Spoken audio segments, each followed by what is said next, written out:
Hello everyone.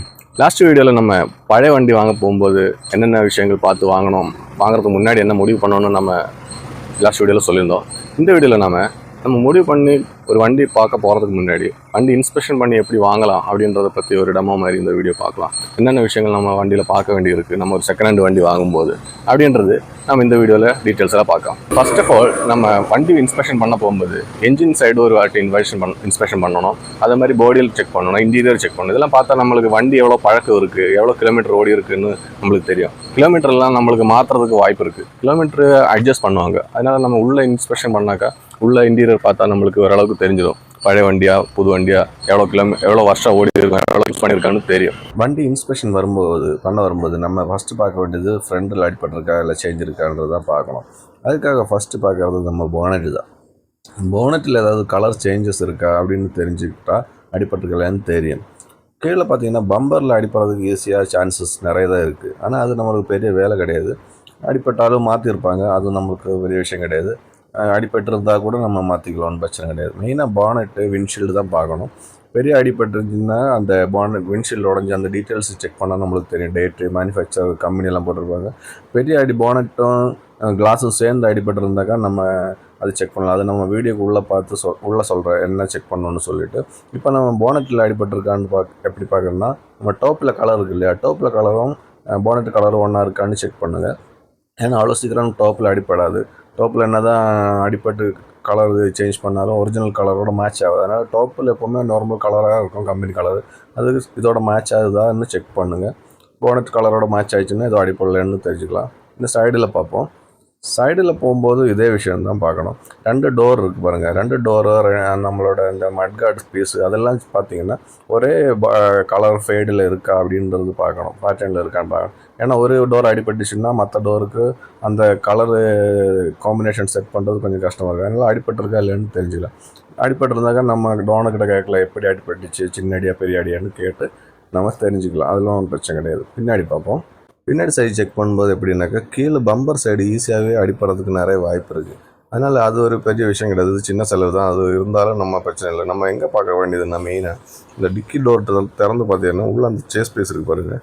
அந்த பாடி chase piece அடிப்பட்டு உள்ளே போயிருக்கா, அந்த உள்ளே இருக்கிற பீஸ் அடிப்பட்டு அமுங்கானது ரெடி பண்ணியிருக்கான்னு நம்ம பார்த்தாலே தெரிஞ்சுக்கலாம்.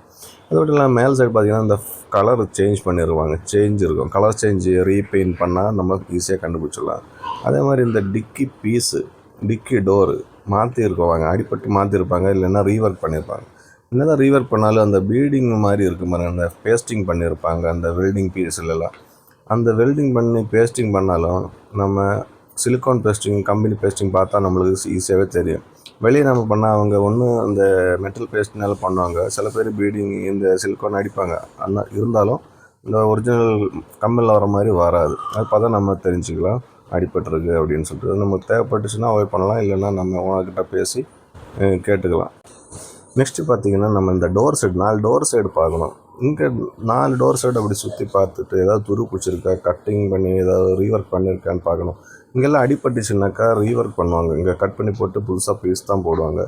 அங்கே இடத்துல எப்படி பார்க்கலாம்னா இந்த பீடிங் எப்படி கழட்டி பார்த்தீங்கன்னா உங்களுக்கு அந்த ஸ்போர்ட் வெல்டிங் பண்ணியிருக்கோம். கம்பெனிலெலாம் பண்ணுவாங்க இல்லையா ரோபோ, இந்த ஸ்போர்ட் வெல்டிங் தான் இருக்கும். நம்ம பண்ணுறது ஸ்போர்ட் வெல்டிங்கும் பண்ணுவாங்க, ஆனால் அவங்க கன்னில் பண்ணுறதுனால நம்மளுக்கு பார்த்தாலே தெரிஞ்சுக்கலாம். அங்கே ஸ்போர்ட் வெல்டிங் பண்ணி பேஸ்டிங் பண்ணியிருப்பாங்க. அது மேலே அடிபட்டுச்சுன்னா அந்த பீஸு கட் பண்ணி தான் மாற்றுவாங்க, அது நம்ம தெரிஞ்சுக்கலாம். இந்த மாதிரி இந்த கோயில் அந்த டோர் மாட்டி இருக்கிற இடம்லாம் இருக்குது பாருங்கள், அந்த கோயில்கிட்ட எல்லாம் துரு பிடிச்சிருக்கா அப்படின்றது தெரிஞ்சுக்கலாம். இந்த பேஸ்டிங் பாருங்கள், ஃபுல் பேஸ்டிங் ஏதாவது கழட்டி இருக்காங்களா, இல்லை மெட்டல் பேஸ்ட் தான் போட்டிருந்தாக்கா அடிபட்டிருக்குன்னு அர்த்தம். இந்த சிலிக்கான் பேஸ்டிங் கம்பெனியில் வர்றது மாற்றிருந்தாக்கா நம்ம இது திறந்து பார்க்கும்போது தெரிஞ்சுக்கலாம். இதே 4 டோர்கிட்டே பாருங்கள். இந்த மாதிரி நம்ம 4 சைடும் சுற்றி பார்த்துட்டு எதுவும் பிரச்சனை இல்லை அப்படின்னாக்கா நம்ம அந்த வண்டி அவாய்ட் பண்ண தேவையில்லை. ஏன்னா சின்ன சின்ன வேலைன்னா நம்ம ரெடி பண்ணி எடுத்துக்கலாம்.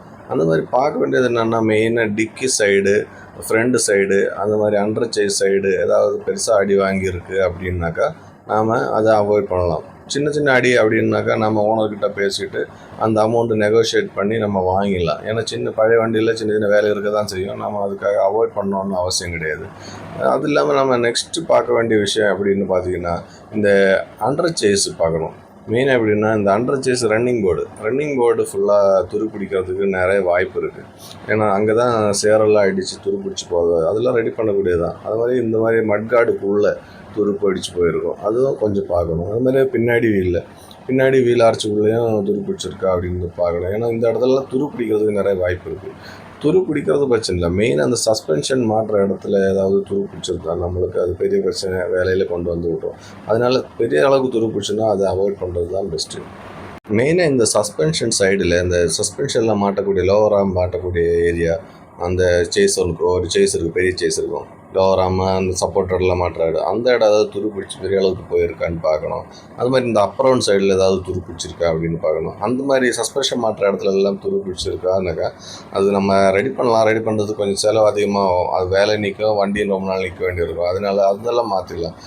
ரன்னிங் போர்டு அந்த சைட்லலாம் துரு பிடிச்சிருந்தா நம்ம பிரச்சனை இல்லை, ரெடி பண்ணிக்கலாம். அதெல்லாம் நம்ம ஓனர்கிட்ட பேசி ஒரு அமௌண்ட்டு நெகோஷியேட் பண்ணி நம்ம பேசி வாங்குறதுல ஒன்றும் தப்பு இல்லை. 5 லட்ச ரூபா கேட்குறான்னா அதை விட கொஞ்சம் கம்மி அமௌண்ட்டு செலவு பண்ணுறது கம்மி பண்ணி கேட்டு நம்ம முடிச்சுக்கலாம். ஏன்னா சின்ன வேலை இருந்தால் அதை ரெடி பண்ணி தான் ஆகணும் இல்லையா. பெரிய வேலைன்னாக்கா நம்ம அவாய்ட் பண்ணுறது தான் பெட்டர், இல்லைன்னா நம்மளுக்கு அது பெரிய சிக்கல் கொண்டுவிடும். நெக்ஸ்ட்டு நம்ம பார்க்குறது என்ஜின் சைடு பார்க்கலாம். என்ஜின் சைடு எப்படி பார்க்கலான்னு சொல்லிட்டு பார்ப்போம் வாங்க. நம்ம என்ஜின் சைடில் பார்க்கலாம். என்ஜினை ஆன் பண்ணி விட்ருங்க. என்ஜின் எப்போவுமே நம்ம இன்ஸ்பெக்ஷன் பண்ண போகும்போது ஒரு காலையில் போயிடுங்க. காலையில் நம்ம பகல் வெளிச்சத்தில் தான் இந்த இன்ஸ்பெக்ஷன் எல்லாமே பண்ணுங்கள். அது மாதிரி இப்போ என்ஜின் சைடில் பார்த்தீங்கன்னாக்கா என்ஜின் நம்ம செக் பண்ண போகும்போது நம்ம அப்படியே வந்து கூலாக இருக்கிற என்ஜினில் பார்க்காம ஒரு 10 கிலோமீட்டர் வண்டி ரன் பண்ணி என்ஜின் ஹீட் ஆனதுக்கப்புறம் வந்து பானெட்டை திறந்து பாருங்கள். பானெட் திறந்து பார்க்கும்போது கிட்ட வாங்க காமிங்க. இது கிட்ட வந்து இங்கே ஆயில் ஸ்டிக் இருக்கு இல்லையா, ஆயில் ஸ்டிக் இப்படி தூக்கி பாருங்கள். ஆயில் இப்படி தூக்கி பார்க்கும்போது அதுலேருந்து ஏதாவது புகை ஏதாவது வருதா பாருங்கள். ஒயிட் ஸ்மோக் ஏதாவது வருதா பாருங்கள். இங்கே இந்த வண்டியில் எதுவும் ஒயிட் ஸ்மோக்கு எதுவுமே இல்லை பாருங்கள். இந்த மாதிரி நம்ம ரன்னிங் பண்ணியிருக்கோம், என்ஜின் ஹீட் ஆகும்போது ஒயிட் ஸ்மோக் ஏதாவது வருதா இல்லையான்னு செக் பண்ணுங்கள். இல்லை ஒயிட் ஸ்மோக் வருதுனாக்கா இங்கே கம்பஷன் லீக் இருக்குது அப்படின்றது தான் அர்த்தம். கம்பஷன் லீக் லைட்டாக இருக்குது, கொஞ்சமாக இருந்துச்சுன்னா பரவாயில்ல, நார்மலாக வரதான் செய்யும். பழைய வண்டி தான், நம்ம புது வண்டி எடுக்க போகிறது கிடையாது. பழைய வண்டியில் லைட்டாக வரதான் செய்யும். ரொம்ப அதிகமாக வருதுனாக்கா ரொம்ப ஆயில் ஃபயர் ஆகி தான் இந்த ஒயிட் ஸ்மோக்கு கம்பஷன் லீக் ஆகி வருது. அதில் ரிங்ஸ் மாற்றினா சரியாகக்கூடிய வேலைகள் இருக்கும். ரிங்ஸ் மாத்திரமா இருந்தால் கூட செலவு தான் உங்களுக்கு. ரிங்ஸுக்கு மேலே ரொம்ப புகை இருந்துச்சுன்னா அது என்ஜின் வேலை வைக்கக்கூடிய கண்டிஷனில் இருக்குது, நம்ம அவாய்ட் பண்ணிக்கலாம். அதுக்கப்புறம் இந்த ஆயில் கேப் இருக்குது, ஆயில் கேப் இங்கே இருக்குது, அது திறந்து உள்ள விரல் விட்டு பாருங்கள். அதில் ஏதாவது ஆயில் எப்படி இருக்குது அப்படின்னு பாருங்கள். உங்களுக்கு அந்த ஆயிலோட தென்மை ரொம்ப பிளாக்காக இருக்குது அப்படின்னாக்கா அந்த என்ஜின் கரெக்டான ஒரு மெயின்டெனன்ஸ் இல்லாமல் போயிட்டுருக்கிற வண்டி அப்படின்னு நம்ம புரிஞ்சுக்கலாம். அது இல்லாமல் கம்பஷன் லீக் ஆகி நிறைய ஆயில் பிளாக் ஆகிறதுக்கும் வாய்ப்பு இருக்குது, அது ஒன்று செக் பண்ணலாம். அதுக்கப்புறம் என்ஜின் இந்த சைடில் வந்துட்டு கியர் பாக்ஸ் சைடில் எல்லாம் ஏதாவது லீக் இருக்கா, என்ஜின் சைடில் ஏதாவது லீக் இருக்கா, ஆயில் லீக் ஏதாச்சும் இருக்கா, அந்த வால்வு கவர் கிட்ட லீக் ஏதாவது இருக்கான்னு செக் பண்ணணும். அந்த மாதிரி லீக்கேஜ் ஏதாவது செக் பண்ணிவிட்டு இல்லைன்னாக்கா நம்ம தாராளமாக அதை எடுத்துக்கலாம். அதுக்கப்புறம் இந்த பவர் ஸ்டியரிங் சைடில் ஏதாவது லீக் இருக்குது, இல்லை ஏசி மோட்டர் எல்லாம் கரெக்டாக இருக்கா, பெல்ட் சைடெல்லாம் கரெக்டாக இருக்கா அப்படின்னு செக் பண்ணுங்கள். மெயினாக பார்க்க வேண்டியது இந்த இடம் அடிப்பட்டு போயிருக்கும். இந்த இடம் நம்ம ஈஸியாக ரெடி பண்ணியிருப்பாங்க அவங்க. நம்ம பார்த்தாலுமே இங்கே பானட்டில் ஏதாவது பேக்கிங் ஏதாவது சேஞ்ச் இருந்துச்சுனாலே நம்மளுக்கு தெரிஞ்சு ஆக்சிடென்ட் ஆகிருக்கு அப்படின்னா இதெல்லாம் கூட பிரச்சனை இல்லை, நம்ம எடுத்துக்கலாம். இந்த இடத்துல பார்த்தீங்கன்னா அந்த சஸ்பென்ஷன் ஷோக்கல்சர் மாற்ற அப்புறம்னு சொல்லுவாங்க. இந்த பொசிஷன் அந்த சைடில் போர்டு மாதிரி இருக்கு இல்லையா, அந்த இடத்துல ஆக்சிடென்ட் ஆகி அமுங்கி இருக்குது அப்படின்னாக்கா அவங்க ரெடி பண்ணியிருந்தா கூட நம்ம அதை அவாய்ட் பண்ணிக்கலாம். ஏன்னா அப்புறம் சேஞ்ச் பண்ணாக்கா எந்த ஒரு காரணம் வச்சதாலும் அந்த அலைன்மெண்ட் ஒருபோதும் செட் ஆகாது. ஏன்னா அந்த மாதிரி இடம் தான் அந்த இடம் ஆக்சிடென்ட் ஆகி ஏதாவது ரிப்பேர் பண்ணியிருக்கு அப்படின்னு நம்மளுக்கு தெரிஞ்சாக்கா நம்ம அந்த வண்டியை அவாய்ட் பண்ணிக்கலாம். அது ஒரு மெயினான விஷயம் இந்த பார்க்கணும். அப்புறம்ல வேலை வந்துச்சுன்னா நம்ம எடுக்கவே கூடாது. மற்றபடி சின்ன இடத்துல ஏதாவது டிங்கரிங் ஒர்க் இருக்குது, இந்த இடத்துல எல்லாம் டிங்கரிங் ஒர்க் வர்றதுக்கு சான்ஸ் இருக்குது. அது இருந்துச்சுன்னாக்கா நம்ம ஓனர்கிட்ட பேசி அந்த நெகோஷியேட் பண்ணி எடுத்துக்கலாம். நெகோஷியேட் பண்ணி அந்த வேலை குறைச்சிட்டு நம்ம எடுக்கலாம். அதுக்காக நம்ம வண்டி அவாய்ட் பண்ண தேவையில்லை. நம்ம பழைய வண்டி இவ்வளோ செலவு இருக்குது சார் அப்படின்னு சொல்லி நம்ம எடுத்துக்கலாம். இந்த மாதிரி தான் உள்ளே பார்க்க வேண்டியது. என்ஜினில் பார்க்க வேண்டியது இந்த லீக்கேஜ், இந்த ஆயில், இதெல்லாம் தான் பார்க்க முடியும். அடுத்து பார்த்தீங்கன்னா இந்த பேட்டரி பாருங்கள். நீங்கள் அந்த பேட்டரியில் டேட்டு போட்டிருப்பாங்க, எந்த வருஷத்துக்கு உண்டான பேட்டரி வாங்கினது, இத்தனை வருஷம் தானே வண்டிக்கு வாரண்டி இருக்கும் அந்த பேட்டரிக்கு. அந்த பேட்டரியோட வாரண்டி முடிய போகுதான்னு பாருங்கள். முடிய போகுதுன்னா அந்த பேட்டரிக்கு எப்படி ஒரு 7000 ரூபாய் அந்த மாதிரி ரேஞ்சில் பேட்டரிக்கு ஆகும். அந்த ரேட்டையும் நம்ம மைனஸ் பண்ணி வாங்கிக்கலாம். அது அதோட டேட்டு பார்த்துட்டு அது இன்னும் நீங்கள் செக் பண்ணிக்கோங்க. கியர் பாக்ஸு சைடு இந்த மாதிரிலாம் குனிஞ்சு பாருங்கள். இல்லைன்னா அண்டர் சேஸில் குனிஞ்சு நல்ல ஒரு மேடான இடத்துல நிப்பாட்டி அண்டர் சேஸில் குனிஞ்சிட்டு கீழே ஏதாவது ஆயில் சம்புக்கிட்டேயோ இல்லை கியர் பாக்ஸ் மவுண்டிங் கிட்டே எங்கேயாவது லீக்கேஜ் ஏதாவது இருக்கான்னு பாருங்கள். சின்ன சின்ன லீக்கேஜ்னா விட்டுடலாம், ஒன்றும் பிரச்சனை இல்லை. அந்த கியர் பாக்ஸ் ஹவுசிங்கில் இருந்து ஆயில் லீக் ஆகுது அப்படின்னாக்கா பெரிய வேலை தான் அது. ஏன்னா ஹவுசிங்கு கிளச்சு அந்த ஃப்ளைவீலுக்கு பின்னாடி வந்து ஆயில்ஸ் லீக் ஆகி இன்ஜினியர் பின்னாடி வரதுனால தான் ஹவுசிங் வரும். அது இருந்துச்சுன்னா நம்ம ரொம்ப ஒரு 50,000 ரூபா கிட்டங்களும் குறைச்சி கேட்டு தான் வாங்க வேண்டியிருக்கும். இல்லைன்னா நம்ம அந்த வண்டியை அவோய்டு கூட பண்ணிடலாம். இன்னும் நம்ம இதுதான் வெளியே பார்க்க வேண்டியது, இன்ஜின் பார்க்க வேண்டியது. உள்ளே பார்த்தா நம்மளுக்கு இந்த கிலோமீட்டர் எவ்வளோ ஓடி இருக்குன்றதை பற்றி ஒரு ஐடியா கிடைக்குவாங்க. நெக்ஸ்ட் நம்ம வண்டிக்குள்ளே வந்துட்டு கிலோமீட்டர் செக் பண்ணணும். கிலோமீட்டர் செக் பண்ணாக்கா எவ்வளோ வருஷத்துக்கு வண்டி ஓடிச்சு அப்படின்னு சொல்லிட்டு சொல்லுவாங்க இல்லையா. இப்போ 1.5 லட்சம் கிலோமீட்டர் ஓடி இருக்கு. இப்போ பார்த்தீங்கன்னா பழைய வண்டியெல்லாம் பார்த்தீங்கன்னா ரொம்ப பழைய வண்டி இல்லாமல் ஒரு 4 வருஷம் 5 வருஷம் உண்டான வண்டி கூட 1 லட்சம் தான் ஓடி இருக்கு, 75,000 தான் ஓடி இருக்கு அப்படின்னு சொல்லி நம்மக்கிட்ட சொல்லி வண்டி விற்க பார்ப்பாங்க. நம்மளுக்கு கமர்ஷியல் வண்டியை பொறுத்த வரைக்கும் 1 வருஷத்துலேயே ஈஸியாக 50,000 கிலோமீட்டருக்கு மேலே ஓடும். அப்படி பார்க்கும்போது 5 வருஷம் வண்டினா குறைஞ்சது 2 லட்சமாவது ஈஸியாக ஓடலாம். அந்த மாதிரி இருக்கும்போது நம்மளோட அங்கே ஏமாத்துறது தான் அவங்க பார்ப்பாங்க. அதனால நம்ம எப்படி அதை கண்டுபிடிக்கலாம்னு பார்த்தா, இப்போ மீட்டர் ஆன் பண்ணி இப்போ செக் பண்ணும்போது பார்த்தீங்கன்னா கிலோமீட்டர் உங்களுக்கு காமிக்கும். கிலோமீட்டர் காமிக்கும்போது அந்த கிலோமீட்டர் ஒரிஜினலா இல்லையான்றது நம்மளுக்கு தெரியாது. இப்போ அந்த கிலோமீட்டர் இருக்கு இல்லையா, இந்த கிலோமீட்டர் உண்மையான கிலோமீட்டர் இதில் மீட்டரில் பார்த்தா 1 லட்சம் கிலோமீட்டர் அந்த மாதிரி தான் மென்ஷன் பண்ணியிருப்பாங்க. நம்ம அதை பார்த்துட்டு 1 லட்சம் தான் ஓடி இருக்குன்னு சொல்லிட்டு நம்ம அந்த வண்டி வாங்க முடியாது. ஏன்னா அந்த வண்டி 1 லட்சம் கிலோமீட்டர் தான் ஓடி இருக்கா அப்படின்றதுக்கு எந்த ப்ரூஃபும் கிடையாது. நம்மளுக்கு அதுக்கு செக் பண்ணுறதுக்கு என்ன பண்ணணும்னு பார்த்தீங்கன்னா, நம்ம கம்பெனி சர்வீஸ் விடுற வண்டியாக பார்த்து எடுத்தாச்சுன்னாக்கா நம்மளுக்கு அது தெரியும். கம்பெனி சர்வீஸ் விடும்போது நம்மளுக்கு அது கரெக்டான கிலோமீட்டர்ல இருந்து சர்வீஸ் பண்ணியிருக்கு அப்படின்னு தெரியும். அதே மீறி நிறைய பேர் என்ன பண்ணுவாங்க, கம்பெனி சர்வீஸ் பண்ண மாட்டாங்க. இப்போ ஒரு 50,000 கிலோமீட்டர் சர்வீஸ் கம்பெனியில் பண்ணிட்டு வெளியே ஒரு 50,000 ஓட்டுவாங்க. திருப்பியும் ஒரு 50,000 மைனஸ் பண்ணிட்டு திருப்பி 60,000 கிலோமீட்டர் ஓடுற வரைக்கும் ஓட்டிட்டு 60,000 திருப்பியும் கம்பெனியில் சர்வீஸ் பண்ணுவாங்க. அப்போ நம்ம சர்வீஸ் ஹிஸ்ட்ரி பார்த்தா கரெக்டாக தான் 60,000 தான் ஓடி இருக்கு அப்படின்னு தெரியும். அந்த இடையில 50,000 கிலோமீட்டர் வெளியே ஓட்டிட்டு அது கிலோமீட்டர் அட்ஜஸ்ட் பண்ணிட்டு ஓட்டினாலும் நம்மளுக்கு தெரியாது. கிலோமீட்டர் பார்த்து நம்ம வாங்குறது சரியான ஒரு மெத்தடு கிடையாது. ஏன்னா கிலோமீட்டர் அட்ஜஸ்ட் பண்ண முடியும்.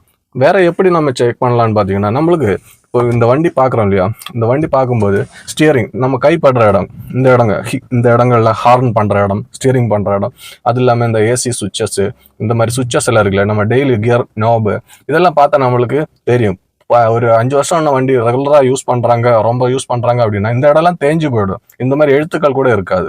இந்த இடம்லாம் தேஞ்சு இங்கே மார்க்கிங் வந்துடும். இதெல்லாம் அவங்க மாற்ற மாட்டாங்க. இந்த இடத்துல எல்லாம் பெயிண்ட் போயிட்டு இருக்கும். அந்த மாதிரி நம்ம கைப்படுற இடம் எங்கே இருக்கோ அங்கே எல்லாமே அந்த நம்மளுக்கு மார்க்கிங் இருக்கும். நம்ம டோர் திறக்கிற இடம், இந்த பவர் விண்டோ சுவிச்சஸ், அது எல்லாமே பார்த்தா நம்மளுக்கு பெயிண்ட் போய் ரொம்ப தேஞ்ச மாதிரி இருக்கும். அந்த மாதிரி இருந்துச்சுன்னா நம்ம இது ரொம்ப யூஸ் பண்ண வண்டி, அது இவங்க காமிக்கிற அந்த கிலோமீட்டர் அதுக்கும் எந்த மேட்ச் ஆகாது அப்படின்னு நம்ம தெரிஞ்சுக்க முடியும். அந்த மாதிரி பார்த்தா நம்ம தெரிஞ்சுக்கலாம். அதுக்கப்புறம் நெக்ஸ்ட் பார்க்க வேண்டியது கியர் இதெல்லாம் நல்லா விழுதா அப்படின்னு பார்க்கணும். கியரு கிளச்சு கரெக்டாக ஒர்க் ஆகுதா, கிளச்சு கரெக்டாக ஒர்க் ஆகுது, கிளச்சுக்கு எந்த ஹார்ட்னஸும் இல்லை அப்படின்றதும் நம்ம செக் பண்ணிக்கணும்.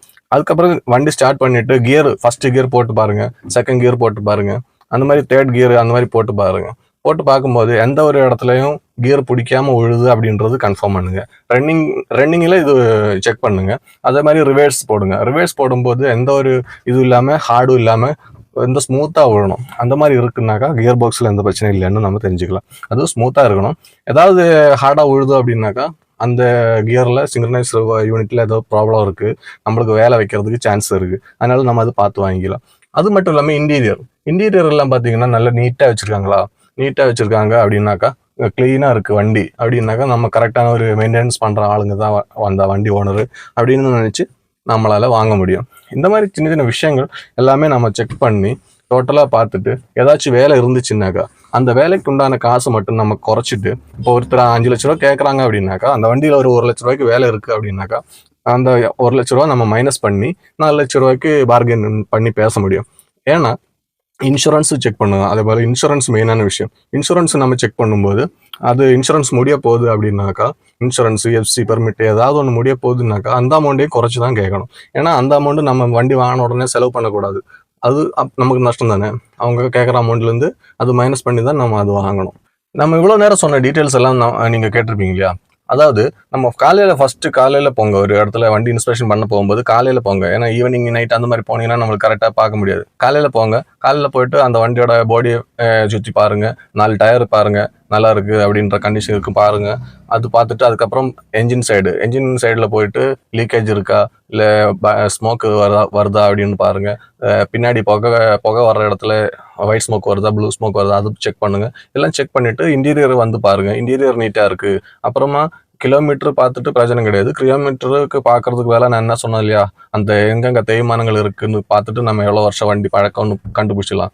அதை சில பேர் அந்த பார்ட்ஸ் கூட மாற்றிட்டு கூட விற்கிறதுக்கு வாய்ப்பு இருக்குது. அதெல்லாம் பார்த்துட்டு நம்மளுக்கு ஒரு ஐடியா கிடைக்கும். இந்த வண்டி ஆக்சிடென்டான வண்டியா இல்லை வேலை இருக்கிற வண்டியான்னு நம்மளுக்கு தெரியும். இந்த வேலை இருக்குன்னாக்கா நம்ம அந்த அமௌண்ட் குறைச்சி கேட்டு பார்கெயின் பண்ணி நம்ம வாங்கலாம். இந்த மாதிரி சில விஷயங்கள்லாம் பார்த்து தான் நம்ம வண்டி வாங்கணும். இந்த மாதிரி நம்ம இன்ஸ்பெக்ஷன் பண்ணுறதுக்கு வரதுக்கு முன்னாடி நம்ம என்னென்ன விஷயம் பார்க்கணுன்றது நம்ம ஆல்ரெடி ஒரு வீடியோ பண்ணியிருக்கோம் இல்லையா, அந்த வீடியோட லிங்க் நம்ம டிஸ்கிரிப்ஷனில் கொடுத்துட்றேன். அந்த விஷயங்கள் பார்த்து முடிவு பண்ணிட்டு தான் நம்ம இந்த இன்ஸ்பெக்ஷனே வரணும். இன்ஸ்பெக்ஷன் வரும்போது நம்மளுக்கு ஒரு கிளாரிஃபையோட தான் நம்ம வரோம். வந்துட்டு இங்கே ஏதாவது பிரச்சனைகள் இருக்குனாக்கா அது நெகோஷியேட் பண்ணி நம்ம ரேட் கம்மி பண்ணி வாங்கிக்கலாம். சின்ன சின்ன ப்ராப்ளத்துக்கு நம்ம வாங்காமல் இருக்கணுன்ற அவசியம் கிடையாது. நம்ம சின்ன வண்டி செகண்ட் ஹேண்ட் வண்டி வாங்கலாம்னு நம்ம முடிவு பண்ணி வந்திருக்கோன்னா செகண்ட் ஹேண்ட் வாங்கிக்கலாம். ஏன்னா எல்லாருக்கிட்டையும் புது வண்டி வாங்குறதுக்கு பேமெண்ட் இருக்காது.